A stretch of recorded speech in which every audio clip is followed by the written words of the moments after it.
Hello students, welcome back to Shubham lecturer channel. तो student, इस video में हम 12th हिंदी संस्कृत के दो महत्वपूर्ण श्लोकों को सॉल्व करेंगे। स्टूडेंट, जैसा कि आपको पता है कि हिंदी संस्कृत में जो श्लोक है वो 7 नंबर का पूछा जाता है, यानी कि आपको एक श्लोक दे दिया जाएगा और आपसे कहा जाएगा कि इसका संदर्भ सहित हिंदी में अनुवाद कीजिए। तो अगर बात की जाए महत्वपूर्ण श्लोक, या इसे हम लोग पद्यांश भी कहते हैं, अगर बात की जाए कि महत्वपूर्ण श्लोक किस चैप्टर से सबसे ज़्यादा पूछे जाते हैं, तो उस चैप्टर का नाम है सुभाषित रत्नानी। ठीक है, इस चैप्टर से एक ना एक श्लोक पूछा जाएगा। तो देखिए, जो मैंने दो श्लोक लिए हैं ये सुभाषित रत्नान चैप्टर के ही हैं, तो संदर्भ आपका सेम वही रहेगा। ठीक है, और अनुवाद जो है अलग अलग रहेगा। तो देखिए कैसे इसको हम सॉल्व करेंगे स्टेप बाय स्टेप, इसको जानने के लिए इस वीडियो को लास्ट तक देखते रहें। देखिए, श्लोक कुछ इस प्रकार से आएगा। जैसे पहला मैं बता रहा हूँ, जल बिंदु निपातेन क्रमशः पूर्णते घटः सह हेतु सर्व विद्यानाम धर्मस्य न धनश्च चा।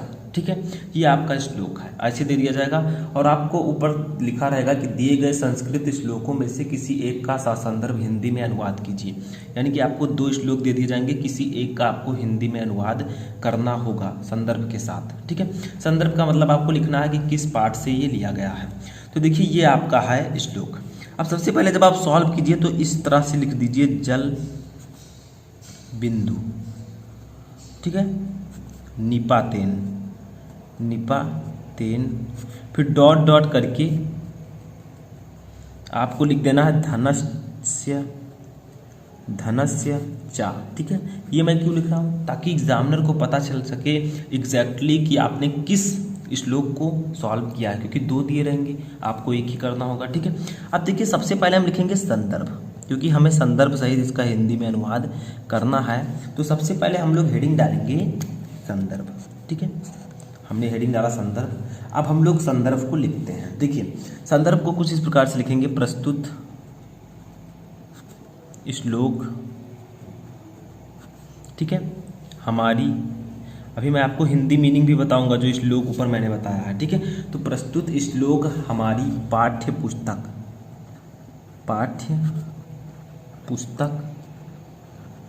के, अब आपको लिखना है संस्कृत भाग। ठीक है, संस्कृत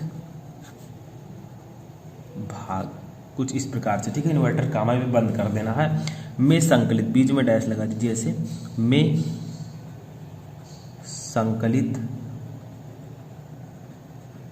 चैप्टर का नाम लिखिए।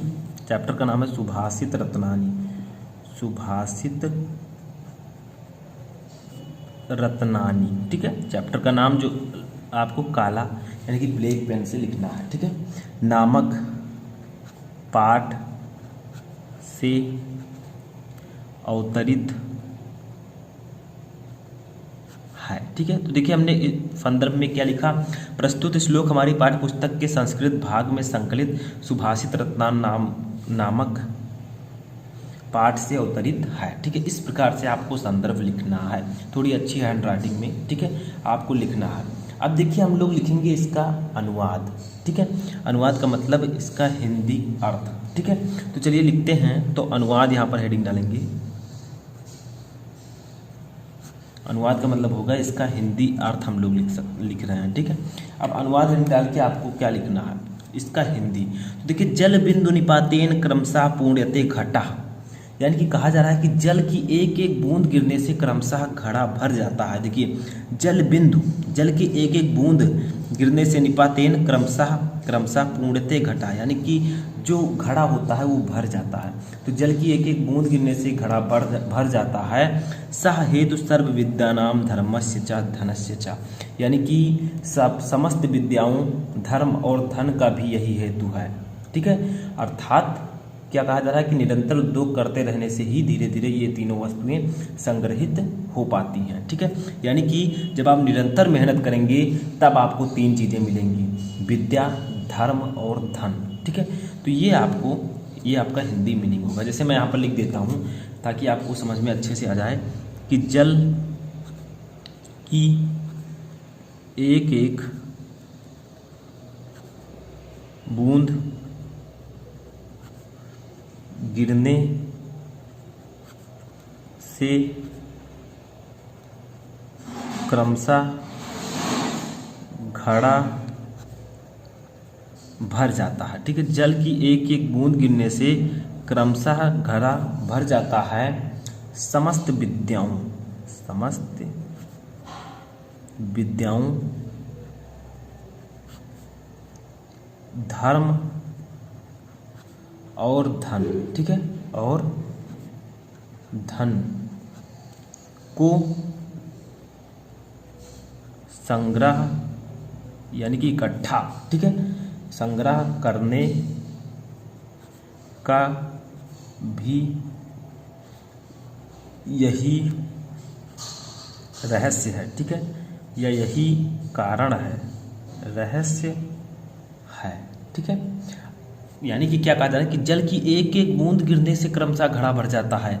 समस्त विद्याओं धर्म और धन का संग्रह करने का भी यही रहस्य है। यानी कि आप लोग क्या कर सकते हैं, थोड़ी थोड़ी विद्या, थोड़ी थोड़ी जानकारी से आप क्या कर सकते हैं, महान बन सकते हैं। ठीक है, विद्वान बन सकते हैं। तो समस्त विद्याओं धर्म और धन को संग्रह करने का भी यही रहस्य है। थोड़ा थोड़ा बचाकर आप लोग धनी बन सकते हैं।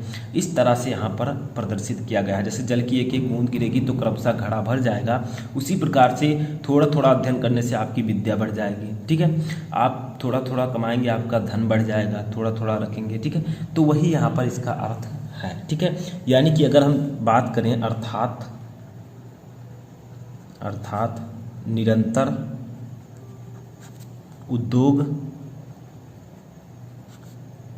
करते रहने से ही धीरे धीरे ये तीनों वस्तुएं संग्रहित हो पाती हैं। ठीक है, तो यही आपसे यहाँ पर कहा गया है। अर्थात निरंतर उद्योग करते रहने से ही ये धीरे धीरे ये तीनों वस्तुएं संग्रहित हो पाती हैं। तो देखिए वही चीज़ कहा गया है। ठीक है, तो ये हो जाएगा इसका अर्थ। देखिए नीचे यहाँ पर दूसरा श्लोक था। ठीक है, इसलिए वर्ड थोड़ा छोटा है, इसको समझ लीजिएगा। सेकंड श्लोक क्या है कि काव्य शास्त्र विनोदेन कालो गच्छत धीमताम व्यसनेन चा मूर्खाणाम निंद्रया कलहे हुआ। यानी कि कहा जा रहा है काव्य शास्त्र विनोदेन, ठीक है, यानी कि बुद्धिमानों का जो समय है, यहाँ पर बुद्धिमानों की बात की जा रही है। कालो गच्छत धीमताम, यानी कि बुद्धिमानों का समय काव्य और शास्त्र के विनोद में बीतता है। विनोद का मतलब आनंद में बीतता है। ठीक है, काव्य और शास्त्रों को पढ़ने में बीतता है। वहीं मूर्खों का समय व्यसनेन चा मूर्खाणाम निंद्रया कलह हुआ, और मूर्खों का समय बुरे शौकों में, सोने में या लड़ाई झगड़े में बीतता है। तो यहाँ पर मूर्ख और विद्वान, ठीक है, इन दोनों बुद्धिमान, इन दोनों की तुलना की गई है। देखिए हम लोग अनुवाद डायरेक्ट लिखेंगे क्योंकि आप लोग संदर्भ वही लिखिएगा जो ऊपर मैंने लिखाया है। ठीक है, क्या लिखा है मैंने, प्रस्तुत श्लोक हमारी पाठ्यपुस्तक के संस्कृत भाग में संकलित सुभाषित रत्नान नामक पाठ से अवतरित है। अनुवाद में हम लोग लिखेंगे कि बुद्धिमानों का समय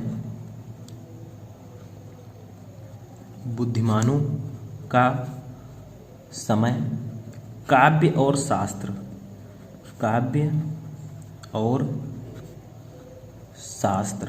ठीक है, के आनंद में या विनोद में, ठीक है, आनंद में बीतता है। ठीक है, और बात की जाए मूर्खों की तो और मूर्खों का समय बुरे शौकों में, ठीक है, बुरे शौक यानी कि आपकी जो शौक है, ठीक है, शौकों में, सोने में